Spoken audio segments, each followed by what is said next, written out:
মানুষ নিজের জীবনে ঈশ্বরকে খুব মান্য করে, ওনার জন্য কি না করে। ভিন্ন ভিন্ন নামে তাকে স্মরণ করে, তাকে পুজো করে, তার আরাধনা করে। সে জানে যে ঈশ্বর তাকে শক্তি অবশ্যই দেবেন, তাকে সাহায্য অবশ্যই করবেন। কিন্তু যখন প্রশ্ন আসে গুরু এবং ঈশ্বরের, তখন গুরুর মান কখনো কম হওয়া উচিত নয়। কারণ সত্যি বলতে কি, গুরুই হলেন সেই সিঁড়ি যা বেয়ে আপনি ঈশ্বরের কাছে পৌঁছানোর পথ খুঁজে পাবেন। সেই পথ আপনি গুরুর থেকেই পাবেন।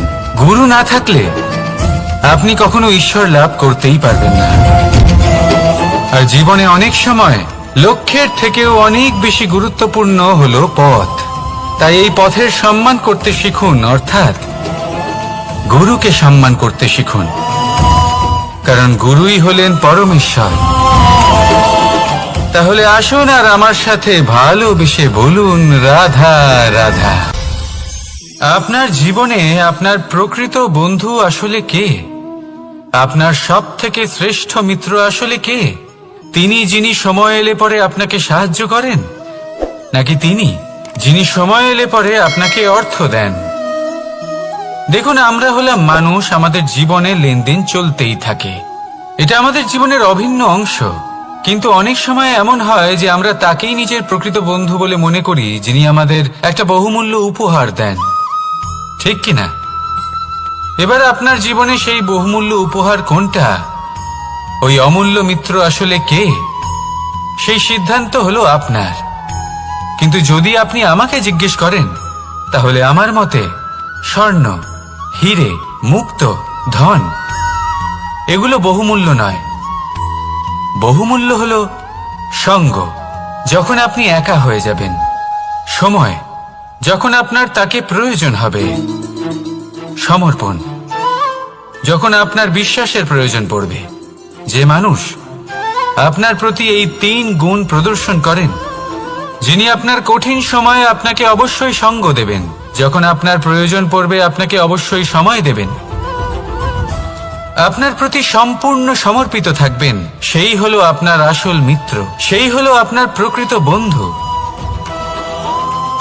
কারণ সত্যি বললে, বন্ধুত্বের অর্থই হলো নিজেকে সম্পূর্ণরূপে কারোর কাছে সমর্পণ করে দেওয়া।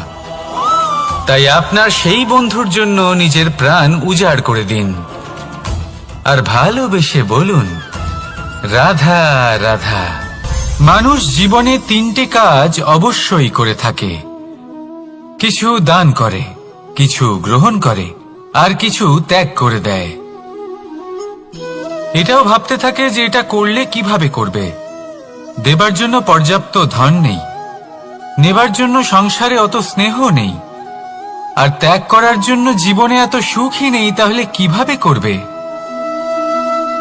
আসলে আমরা বস্তুগত চাহিদা অর্জনে এত ব্যস্ত হয়ে পড়ি যে আমরা বুঝতেই পারি না যে কি নেবার আছে, কি দেবার আছে, আর কি ত্যাগ করার আছে। তাহলে আজ আমি আপনাকে বলেই দিই, মনে রাখবেন এই 3টে গুরুত্বপূর্ণ গুণ, 3টে গুরুত্বপূর্ণ কথা। দেবার জন্য আছে দান, নেবার মতো আছে জ্ঞান, আর ত্যাগ করার মতো আছে অহংকার। যখন আপনি দান করতে শিখে যাবেন, জ্ঞান অর্জন করার শক্তি আপনা থেকেই আপনার মধ্যে চলে আসবে। আর যখন এই জ্ঞান আপনার মধ্যে প্রবেশ করবে, অহংকার আপনা থেকেই আপনার থেকে দূরে চলে যাবে। যে ব্যক্তি এই 3-এর মধ্যে ভারসাম্য বজায় রাখতে পারে, তার বর্তমান, ভূত, ভবিষ্যৎ, লোক, পরলোক সবকিছু শুধরে যায়। যেই দিন আপনি দান করতে শিখে যাবেন, জ্ঞান আহরণ করতে শিখে যাবেন, অভিমান ত্যাগ করতে শিখে যাবেন, আপনার সর্বশক্তিশালী, সর্বশক্তিমান পরমেশ্বরেরও প্রয়োজন পড়বে না। কারণ তখন ঈশ্বর আপনার মধ্যেই বাস করবেন। তাহলে আসুন আর আমার সাথে ভালোবেসে বলুন, রাধা রাধা। জীবনে অনেক সময় সমস্যা আমাদের চারদিক থেকে ঘিরে ফেলে। এই সমস্যা নানান ধরনের হতে পারে। আর্থিক সমস্যা হতে পারে, পারিবারিক সমস্যা হতে পারে, কোনো সম্পর্ক নিয়ে সমস্যা হতে পারে, কখনো কোনো দৈনিক সমস্যা হতে পারে, কখনো কোনো দ্বন্দ্ব হতে পারে, অনেক সমস্যা হতে পারে, কিন্তু যখনই কোনো সমস্যা আসে আমাদের মনে তার জন্য একটা উত্তর অবশ্যই থেকে থাকে, যা আমাদের অন্তরে রয়েছে। একে আমরা বলি আত্মা। আত্মা হলো পরমাত্মারই রূপ, আর পরমাত্মা তা কখনোই কিছু অনুচিত চাইবে না, তাই তো? এই আত্মা খুব ভালো করে জানে যে কোনটা উচিত আর কোনটা অনুচিত। যদি আসল বিষয়ের কথা বলি, তাহলে আপনাকে নিজের মনকে বুঝতে হবে,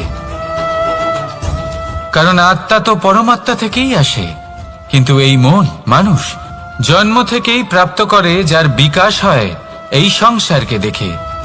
যেদিন আপনার এই মন আর আপনার এই আত্মা এই দুই এক হয়ে যাবে, আত্মসাৎ হয়ে যাবে, সেদিন আপনার জীবনে না কোনো সমস্যা থাকবে, না কোনো ঝঞ্ঝাট থাকবে, না কোনো সংকট থাকবে, কারণ আপনার কাছে সেই সমস্ত সমস্যার সমস্ত বিপদের সমাধান থাকবে, আর তাও আপনারই অন্তরে।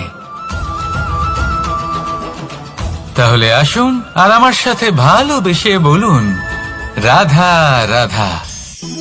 ভক্তি আর শক্তি, এই দুইয়ের মধ্যে সম্পর্ক অত্যন্ত সরল।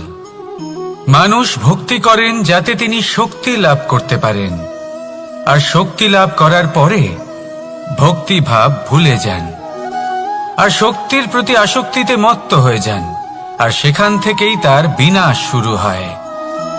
কেন? কারণ ভক্তির দ্বারা প্রাপ্ত শক্তি অন্য কারোর হিতের জন্য ব্যবহার করতে হয়, অন্য কারোর মঙ্গল করার জন্য ব্যবহার করতে হয়, কারোর বিনাশের জন্য নয়। এবার যদি আমি আপনাদের একটা উদাহরণ দিয়ে বোঝাই, তাহলে কোদাল দিয়ে আমরা মাটি কোপাতে পারি, একটা গর্ত খুঁড়তে পারি, যাতে একটা নতুন বৃক্ষ জন্ম নিতে পারে, একটা বৃক্ষ যা অন্য জীবকে ফল প্রদান করবে, যাত্রীদের ছায়া প্রদান করবে। কিন্তু এই কোদালের ব্যবহার যদি আমরা অন্য কারোর ক্ষতি করার জন্য করি, তাহলে ক্ষতি শুধুমাত্র আমাদেরই হবে।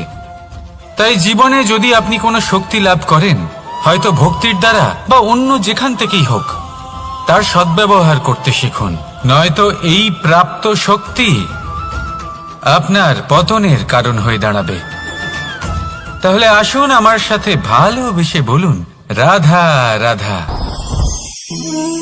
বরদান অত্যন্ত বিচিত্র এক বিষয়, কিন্তু দেখতে গেলে এই বরদান কি না করতে পারে।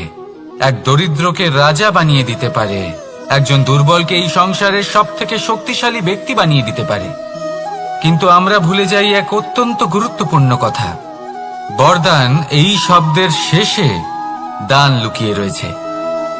এই দান কথাটা অত্যন্ত গুরুত্বপূর্ণ।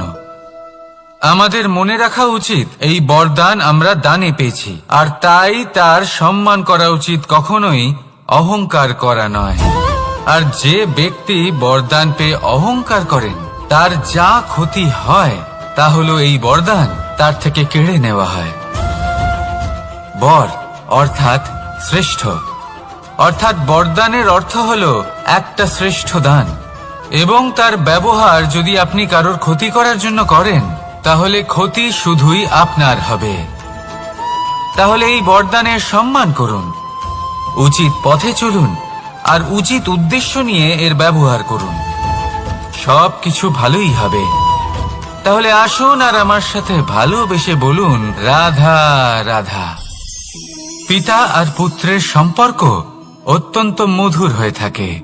পিতা স্বপ্ন দেখেন, তাকে পূর্ণ করার সকল সম্ভাব্য চেষ্টা করেন, কিন্তু তাও অনেক সময় ওনার স্বপ্ন অপূর্ণ থেকে যায়। তখন পিতা ভাবেন যে স্বপ্ন উনি পূর্ণ করতে পারেননি, ওনার সন্তান তা অবশ্যই পূরণ করবে। যে স্থানে উনি কখনো পৌঁছতে পারেননি, সেই স্থানে ওনার পুত্র অবশ্যই পৌঁছবে। পিতা নিজের সন্তানের ভবিষ্যৎ নিয়ে সেই স্বপ্ন দেখেন, আর যখন সেই সন্তান সামনে এগোতে থাকে, তখন তার দুঃখ হয় না, বরং গর্ব হয়।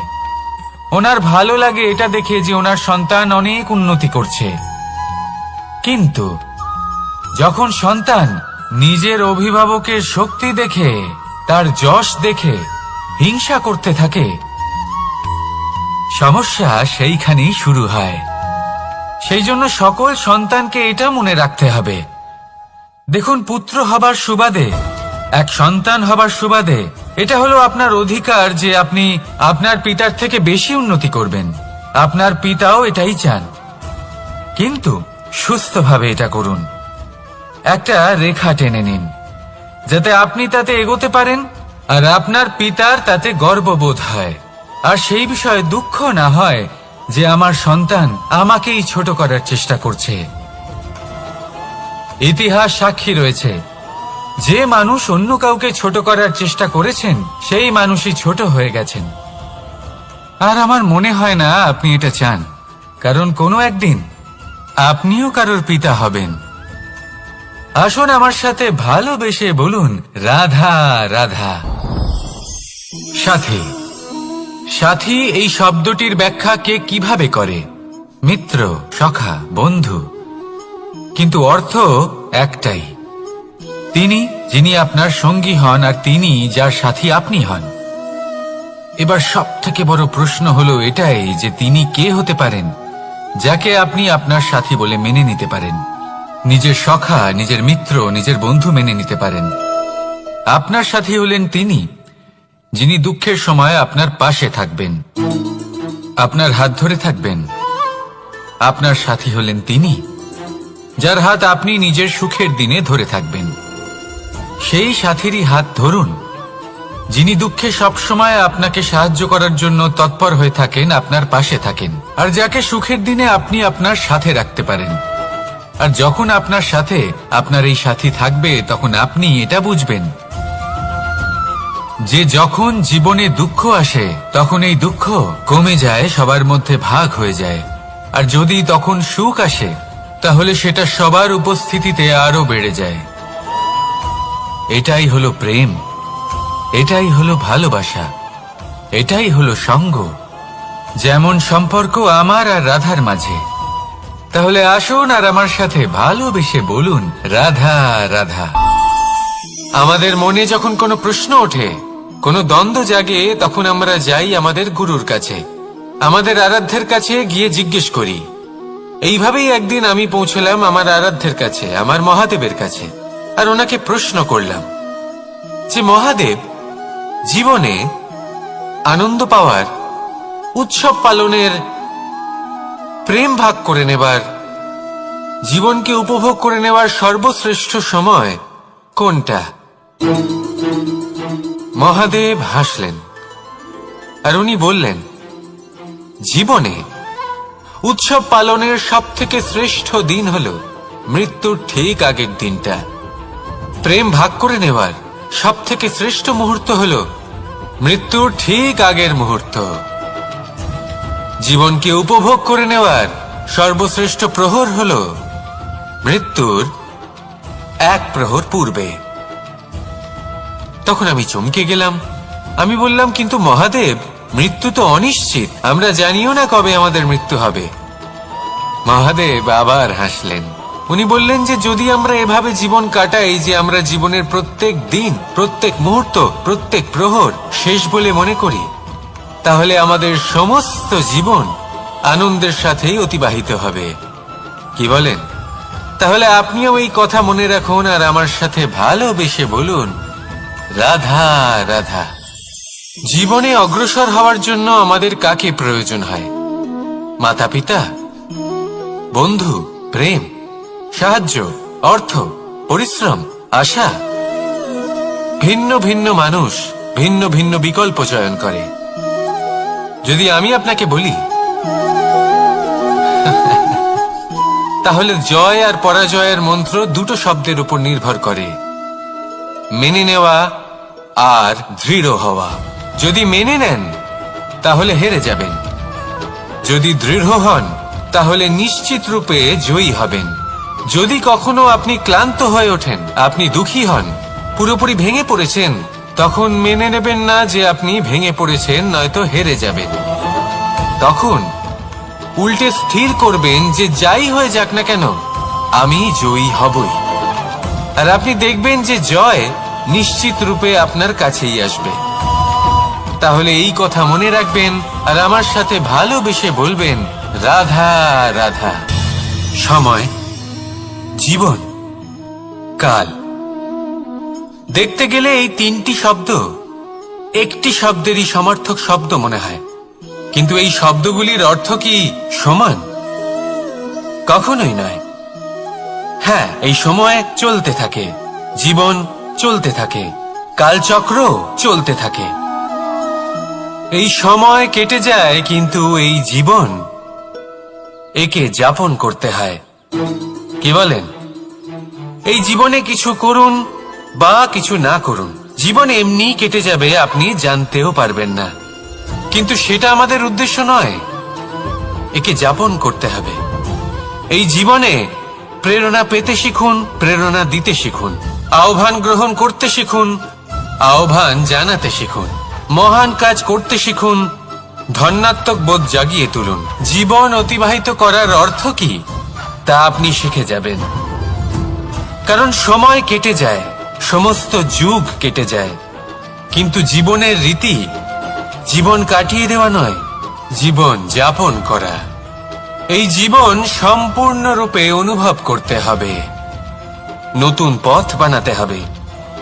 এবারে যদি এই জীবন বাঁচার সময় একবার ভেবে দেখুন, যদি মনে প্রেম থাকে, সদ্ভাবনা থাকে, তাহলে কি হবে? এই জীবনকে বাঁচার অনুভূতিটাই অন্যরকম হয়ে যাবে, একটা আনন্দময় অনুভূতি লাভ করবেন। তাহলে এটাই করুন, আর আমার সাথে ভালোবেসে বলুন, রাধা রাধা। আপনি কি কখনো কোনো জলের ধারা দেখেছেন? তার সামনে যতই মাটি থাকুক না কেন, যতই কাদা থাকুক না কেন, যখন এই জলের ধারা বইতে আরম্ভ করে দেয়, তখন এই কাদাকে নিজেই ধুয়ে নিয়ে যায়। ওই কাদাকে ধুয়ে দেয় এবং নিজের পথ নিজেই তৈরি করে নেয়। তাহলে আপনিও এরকম জলের মতো হয়ে উঠুন। যদি হয়ে উঠতে পারেন, তাহলে নিজের মনের, নিজের ভাবনার, নিজের জীবনের যত অনাবশ্যক তত্ত্ব আছে, অনুপযোগী অংশ রয়েছে, অর্থাৎ অপরিষ্কার অংশ রয়েছে, তা নিজে থেকেই নির্মল হয়ে উঠবে। আর যেরকম জলের ধারা কখনো থেমে থাকে না, সব সময় বয়ে চলে, সেভাবে আপনিও কখনোই থামবেন না, সবসময় বয়ে চলুন, এগোতে থাকুন। পথে যদি অনেক বিপদ আসে, সমস্যা আসে, থামবেন না, তার উপর নিরন্তর প্রহার করুন, নিরন্তর প্রয়াস করুন, আর অগ্রসর হন। আপনি ভেবে দেখুন, এই জলের ধারা কখনো থেমে থাকে না, সবসময় বয়ে চলে, বিপদের সম্মুখীন হয়ে তাকে সাথে বয়ে নিয়ে চলে। সেই জন্য জলের ধারা, প্রবাহমান এই ধারা, এর থেকে কখনো দুর্গন্ধ আসে না, এতে কখনো ময়লা জমতে পারে না, বরং পালিত হয় সুন্দর প্রাণবন্ত জীবজন্তু, যেমন সুন্দর ছোট মাছ। তাই আপনিও এটাই করুন, কখনো থামবেন না, শুধু চলতে থাকুন, জলের ধারার মতো বইতে থাকুন।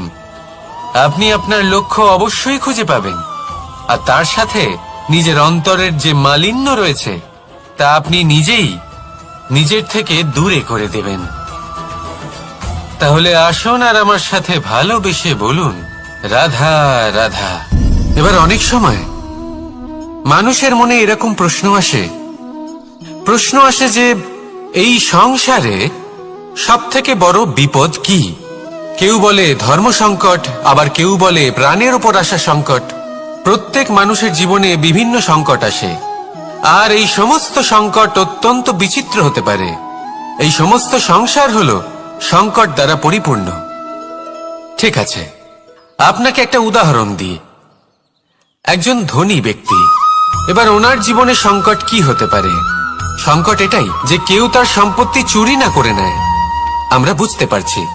এবার একজন চোর, তার জীবনে সংকট কি হতে পারে?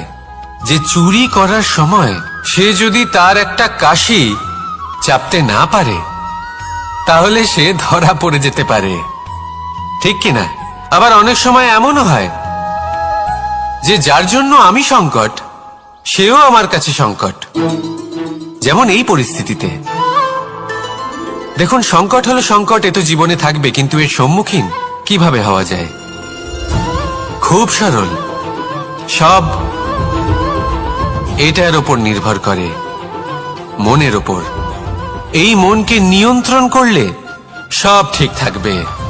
এবার যদি ধনী ব্যক্তি মনকে নিয়ন্ত্রণ করে ফেলেন, নিজের অর্থের ব্যবহার শুভ কাজের জন্য, সমাজের সেবার জন্য বিকাশ করতে করেন, ওই অর্থকে একত্রিত করে না রাখেন, তাহলে চুরির সমস্যা, এই সংকট সেখানেই কেটে যাবে। এবার যদি কথা বলি সেই চোরের, তাহলে চোর যদি নিজের মনকে সংযত করে নেয়, যদি নিজের কর্মকে নিয়ন্ত্রণ করতে পারে, তাহলে এমন কোনো স্বর নেই, এমন কোনো স্বর নেই যা ওকে ধরা পড়তে বাধ্য করবে। সেই জন্য জীবনে সংকট যতই আসুক, যত বড়ই সংকট আসুক না কেন, কবচ হলো একটাই, আর এই কবচের নাম হলো আত্মনিয়ন্ত্রণ। নিজের মনকে নিয়ন্ত্রণে রাখতে শিখুন। এটা নিজের জীবনে প্রয়োগ করে তো দেখুন। যদি আপনি করতে পারেন, তবে আপনি দেখবেন যে সংকট তো জীবনে আসা যাওয়া করে, কিন্তু সেই সংকটগুলির সম্মুখীন আপনি এইভাবে করতে পারবেন। তাহলে সেটাই করুন, আর আমার সাথে ভালোবেসে বলুন, রাধা রাধা। এই দড়িটা দেখুন, ছোট ছোট রেশম দ্বারা তৈরি, এটা সরু সুতো দ্বারা তৈরি হয়েছে এটা, আর এ অত্যন্ত কোমলও বটে। আর আপনি চাইলে এটা সোজাও করে দিতে পারেন, আর চাইলে এটা বেঁকিয়েও দিতে পারেন, আর যদি চান তাহলে এটা গোল গোল করে বেঁধে কোথাও রেখেও দিতে পারেন। এবার এই কোমল দড়ি যদি কোনো নিষ্ঠুর কঠিন পাথরে বারংবার জড়িয়ে দেওয়া হয়, তাহলেও তাকেও কাটতে পারে, নিজের ছাপ ছেড়ে যেতে পারে, সেটার আকারও বদলে ফেলতে পারে। এবার এর কারণ কি? এর কারণ হলো অভ্যাস আর নিরন্তর প্রচেষ্টা। যদি আপনিও চেষ্টা করেন আর নিরন্তর কর্ম করে যান, তাহলে আপনার প্রারব্ধ পাথরের মতো কঠিনই হোক না কেন, তাতে ভাঙন ধরিয়েও আপনি নিজের লক্ষ্যে অবশ্যই পৌঁছতে পারবেন। একটা গুরুত্বপূর্ণ কথা মনে রাখবেন, সুকর্মের অভ্যাস আর নিরন্তর প্রয়াস, এই হলো সাফল্যের মন্ত্র। তাহলে জীবনে এই মন্ত্র আনুন, আর আমার সাথে ভালোবেসে বলুন, রাধা রাধা। বসন্ত ঋতু, এই সময় মন আনন্দে ভরে থাকে। এমন মনে হয় যেন আমরা আকাশে বিচরণ করতে চলে যাই, কিন্তু সেটা তো সম্ভব নয়। সেই জন্য হয়তো আমরা ঘুড়ি ওড়াই, এই ঘুড়িকে নিজেদের প্রতিরূপ মনে করে। এবার অনেক মানুষ আছেন যারা ঘুড়ি ওড়ান, কিন্তু এই কর্মের সারমর্ম কি সেটা কজন বুঝতে পারেন? আপনি এটা মনে করুন যে আপনি হলেন সেই ঘুড়ি, আর এই সুতো যিনি ধরে রয়েছেন তিনি হলেন পরমাত্মা।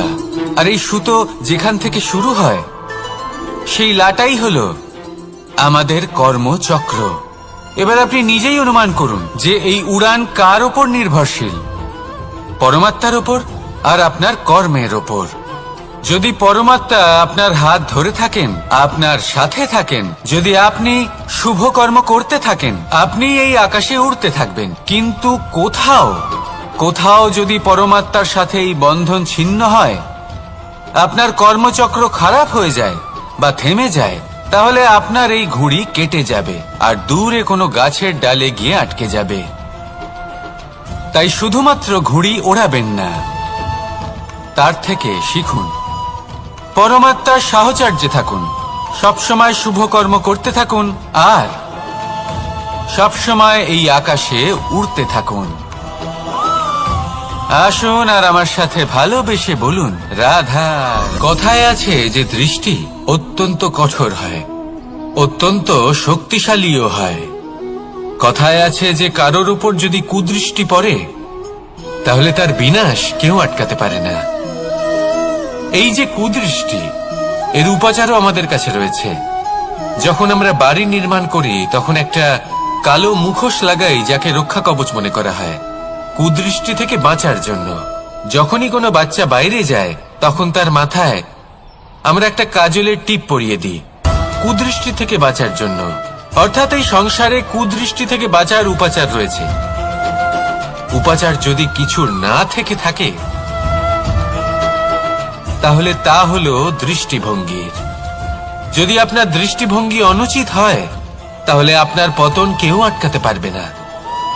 না পারবে কালো মুখোশ, না কালো টিপ, না স্বয়ং ঈশ্বর।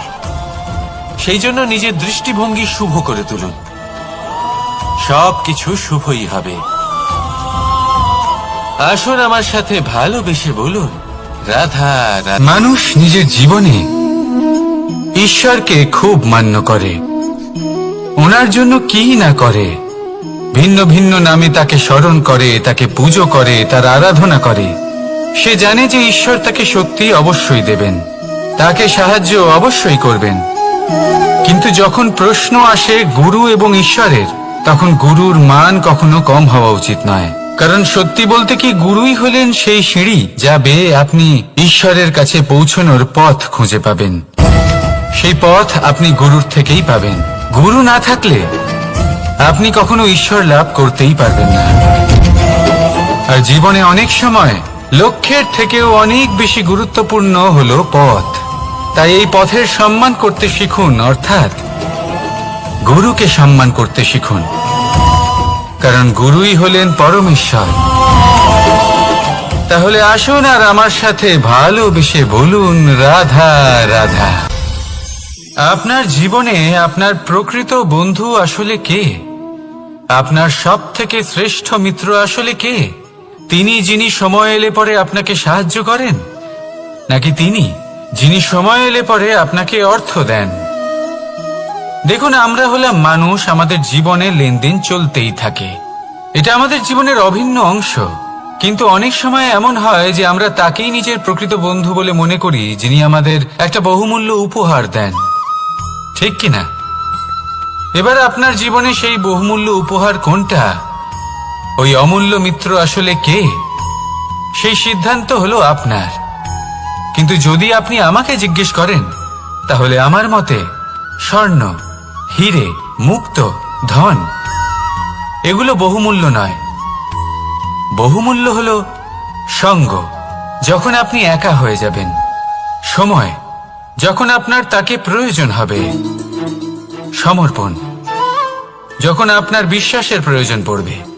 যে মানুষ আপনার প্রতি এই 3 গুণ প্রদর্শন করেন, যিনি আপনার কঠিন সময়ে আপনাকে অবশ্যই সঙ্গ দেবেন, যখন আপনার প্রয়োজন পড়বে আপনাকে অবশ্যই সময় দেবেন, আপনার প্রতি সম্পূর্ণ সমর্পিত থাকবেন, সেই হলো আপনার আসল মিত্র, সেই হলো আপনার প্রকৃত বন্ধু। কারণ সত্যি বললে, বন্ধুত্বের অর্থই হলো নিজেকে সম্পূর্ণরূপে কারোর কাছে সমর্পণ করে দেওয়া। তাই আপনার সেই বন্ধুর জন্য নিজের প্রাণ উজাড় করে দিন, আর ভালোবেসে বলুন, রাধা রাধা। মানুষ জীবনে 3টে কাজ অবশ্যই করে থাকে: কিছু দান করে, কিছু গ্রহণ করে, আর কিছু ত্যাগ করে দেয়। এটাও ভাবতে থাকে যে এটা করলে কিভাবে করবে। দেবার জন্য পর্যাপ্ত ধন নেই, নেবার জন্য সংসারে অত স্নেহ নেই, আর ত্যাগ করার জন্য জীবনে এত সুখই নেই, তাহলে কিভাবে করবে? আসলে আমরা বস্তুগত চাহিদা অর্জনে এত ব্যস্ত হয়ে পড়ি যে আমরা বুঝতেই পারি না যে কি নেবার আছে, কি দেবার আছে, আর কি ত্যাগ করার আছে। তাহলে আজ আমি আপনাকে বলেই দিই, মনে রাখবেন এই 3টে গুরুত্বপূর্ণ গুণ, 3টে গুরুত্বপূর্ণ কথা। দেবার জন্য আছে দান, নেবার মতো আছে জ্ঞান, আর ত্যাগ করার মতো আছে অহংকার। যখন আপনি দান করতে শিখে যাবেন, জ্ঞান অর্জন করার শক্তি আপনা থেকেই আপনার মধ্যে চলে আসবে। আর যখন এই জ্ঞান আপনার মধ্যে প্রবেশ করবে, অহংকার আপনা থেকেই আপনার থেকে দূরে চলে যাবে। যে ব্যক্তি এই 3-এর মধ্যে ভারসাম্য বজায় রাখতে পারে, তার বর্তমান, ভূত, ভবিষ্যৎ, লোক, পরলোক সবকিছু শুধরে যায়। যেই দিন আপনি দান করতে শিখে যাবেন, জ্ঞান আহরণ করতে শিখে যাবেন, অভিমান ত্যাগ করতে শিখে যাবেন, আপনার সর্বশক্তিশালী, সর্বশক্তিমান পরমেশ্বরেরও প্রয়োজন পড়বে না। কারণ তখন ঈশ্বর আপনার মধ্যেই বাস করবেন। তাহলে আসুন আর আমার সাথে ভালোবেসে বলুন, রাধা রাধা। জীবনে অনেক সময় সমস্যা আমাদের চারদিক থেকে ঘিরে ফেলে। এই সমস্যা নানান ধরনের হতে পারে। আর্থিক সমস্যা হতে পারে, পারিবারিক সমস্যা হতে পারে, কোনো সম্পর্ক নিয়ে সমস্যা হতে পারে, কখনো কোনো দৈনিক সমস্যা হতে পারে, কখনো কোনো দ্বন্দ্ব হতে পারে, অনেক সমস্যা হতে পারে। কিন্তু যখনই কোনো সমস্যা আসে, আমাদের মনে তার জন্য একটা উত্তর অবশ্যই থেকে থাকে, যা আমাদের অন্তরে রয়েছে। একে আমরা বলি আত্মা। আত্মা হলো পরমাত্মারই রূপ, আর পরমাত্মা তা কখনোই কিছু অনুচিত চাইবে না, তাই তো? এই আত্মা খুব ভালো করে জানে যে কোনটা উচিত আর কোনটা অনুচিত। যদি আসল বিষয়ের কথা বলি, তাহলে আপনাকে নিজের মনকে বুঝতে হবে, কারণ আত্মা তো পরমাত্মা থেকেই আসে। কিন্তু এই মন মানুষ জন্ম থেকেই প্রাপ্ত করে, যার বিকাশ হয় এই সংসারকে দেখে। যেদিন আপনার এই মন আর আপনার এই আত্মা এই দুই এক হয়ে যাবে, আত্মসাৎ হয়ে যাবে, সেদিন আপনার জীবনে না কোনো সমস্যা থাকবে, না কোনো ঝঞ্ঝাট থাকবে, না কোনো সংকট থাকবে। কারণ আপনার কাছে সেই সমস্ত সমস্যার, সমস্ত বিপদের সমাধান থাকবে, আর তাও আপনারই অন্তরে। তাহলে আসুন আর আমার সাথে ভালোবেসে বলুন, রাধা রাধা। ভক্তি আর শক্তি, এই দুইয়ের মধ্যে সম্পর্ক অত্যন্ত সরল। মানুষ ভক্তি করেন যাতে তিনি শক্তি লাভ করতে পারেন, আর শক্তি লাভ করার পরে ভক্তি ভাব ভুলে যান, আর শক্তির প্রতি আসক্তিতে মত্ত হয়ে যান, আর সেখান থেকেই তার বিনাশ শুরু হয়। কেন? কারণ ভক্তির দ্বারা প্রাপ্ত শক্তি অন্য কারোর হিতের জন্য ব্যবহার করতে হয়, অন্য কারোর মঙ্গল করার জন্য ব্যবহার করতে হয়, কারোর বিনাশের জন্য নয়। এবার যদি আমি আপনাদের একটা উদাহরণ দিয়ে বোঝাই, তাহলে কোদাল দিয়ে আমরা মাটি কোপাতে পারি, একটা গর্ত খুঁড়তে পারি, যাতে একটা নতুন বৃক্ষ জন্ম নিতে পারে, একটা বৃক্ষ যা অন্য জীবকে ফল প্রদান করবে, যাত্রীদের ছায়া প্রদান করবে। কিন্তু এই কোদালের ব্যবহার যদি আমরা অন্য কারোর ক্ষতি করার জন্য করি, তাহলে ক্ষতি শুধুমাত্র আমাদেরই হবে। তাই জীবনে যদি আপনি কোনো শক্তি লাভ করেন, হয়তো ভক্তির দ্বারা বা অন্য যেখান থেকেই হোক, তার সদ্ব্যবহার করতে শিখুন, নয়তো এই প্রাপ্ত শক্তি আপনার পতনের কারণ হয়ে দাঁড়াবে। তাহলে আসুন আমার সাথে ভালোবেসে বলুন, রাধা রাধা। বরদান অত্যন্ত বিচিত্র এক বিষয়, কিন্তু দেখতে গেলে এই বরদান কি না করতে পারে। এক দরিদ্রকে রাজা বানিয়ে দিতে পারে, একজন দুর্বলকে এই সংসারের সব থেকে শক্তিশালী ব্যক্তি বানিয়ে দিতে পারে। কিন্তু আমরা ভুলে যাই এক অত্যন্ত গুরুত্বপূর্ণ কথা, বরদান এই শব্দের শেষে দান লুকিয়ে রয়েছে। এই দান কথাটা অত্যন্ত গুরুত্বপূর্ণ। আমাদের মনে রাখা উচিত এই বরদান আমরা দানে পেয়েছি, আর তাই তার সম্মান করা উচিত, কখনোই অহংকার করা নয়। আর যে ব্যক্তি বরদান পেয়ে অহংকার করেন, তার যা ক্ষতি হয় তা হলো এই বরদান তার থেকে কেড়ে নেওয়া হয়। বর অর্থাৎ শ্রেষ্ঠ, অর্থাৎ বরদানের অর্থ হলো একটা শ্রেষ্ঠ দান, এবং তার ব্যবহার যদি আপনি কারোর ক্ষতি করার জন্য করেন, তাহলে ক্ষতি শুধুই আপনার হবে। তাহলে এই বরদানের সম্মান করুন, উচিত পথে চলুন, আর উচিত উদ্দেশ্য নিয়ে এর ব্যবহার করুন, সব কিছু ভালোই হবে। তাহলে আসুন আর আমার সাথে ভালোবেসে বলুন, রাধা রাধা। পিতা আর পুত্রের সম্পর্ক অত্যন্ত মধুর হয়ে থাকে। পিতা স্বপ্ন দেখেন, তাকে পূর্ণ করার সকল সম্ভাব্য চেষ্টা করেন, কিন্তু তাও অনেক সময় ওনার স্বপ্ন অপূর্ণ থেকে যায়। তখন পিতা ভাবেন যে স্বপ্ন উনি পূর্ণ করতে পারেননি, ওনার সন্তান তা অবশ্যই পূরণ করবে। যে স্থানে উনি কখনো পৌঁছতে পারেননি, সেই স্থানে ওনার পুত্র অবশ্যই পৌঁছবে। পিতা নিজের সন্তানের ভবিষ্যৎ নিয়ে সেই স্বপ্ন দেখেন, আর যখন সেই সন্তান সামনে এগোতে থাকে তখন তার দুঃখ হয় না, বরং গর্ব হয়। ওনার ভালো লাগে এটা দেখে যে ওনার সন্তান অনেক উন্নতি করছে। কিন্তু যখন সন্তান নিজের অভিভাবকের শক্তি দেখে, তার যশ দেখে হিংসা করতে থাকে, সমস্যা সেইখানেই শুরু হয়। সেই জন্য সকল সন্তানকে এটা মনে রাখতে হবে, দেখুন, পুত্র হবার সুবাদে, এক সন্তান হবার সুবাদে এটা হলো আপনার অধিকার যে আপনি আপনার পিতার থেকে বেশি উন্নতি করবেন। আপনার পিতাও এটাই চান, কিন্তু সুস্থভাবে এটা করুন। একটা রেখা টেনে নিন যাতে আপনি তাতে এগোতে পারেন আর আপনার পিতার তাতে গর্ববোধ হয়, আর সেই বিষয়ে দুঃখ না হয় যে আমার সন্তান আমাকেই ছোট করার চেষ্টা করছে। ইতিহাস সাক্ষী রয়েছে, যে মানুষ অন্য কাউকে ছোট করার চেষ্টা করেছেন সেই মানুষই ছোট হয়ে গেছেন। আর আমার মনে হয় না আপনি এটা চান, কারণ কোনো একদিন আপনিও কারোর পিতা হবেন। আসুন আমার সাথে ভালোবেসে বলুন, রাধা রাধা। সাথী, সাথী এই শব্দটির ব্যাখ্যা কে কিভাবে করে? মিত্র, সখা, বন্ধু, কিন্তু অর্থ একটাই, তিনি যিনি আপনার সঙ্গী হন আর তিনি যার সাথী আপনি হন। এবার সব থেকে বড় প্রশ্ন হলো এটাই যে তিনি কে হতে পারেন যাকে আপনি আপনার সাথী বলে মেনে নিতে পারেন, নিজের সখা, নিজের মিত্র, নিজের বন্ধু মেনে নিতে পারেন। আপনার সাথী হলেন তিনি যিনি দুঃখের সময় আপনার পাশে থাকবেন, আপনার হাত ধরে থাকবেন। আপনার সাথী হলেন তিনি যার হাত আপনি নিজের সুখের দিনে ধরে থাকবেন। সেই সাথীরই হাত ধরুন যিনি দুঃখে সবসময় আপনাকে সাহায্য করার জন্য তৎপর হয়ে থাকেন, আপনার পাশে থাকেন, আর যাকে সুখের দিনে আপনি আপনার সাথে রাখতে পারেন। আর যখন আপনার সাথে আপনার এই সাথী থাকবে তখন আপনি এটা বুঝবেন যে যখন জীবনে দুঃখ আসে তখন এই দুঃখ কমে যায়, সবার মধ্যে ভাগ হয়ে যায়। আর যদি তখন সুখ আসে তাহলে সেটা সবার উপস্থিতিতে আরো বেড়ে যায়।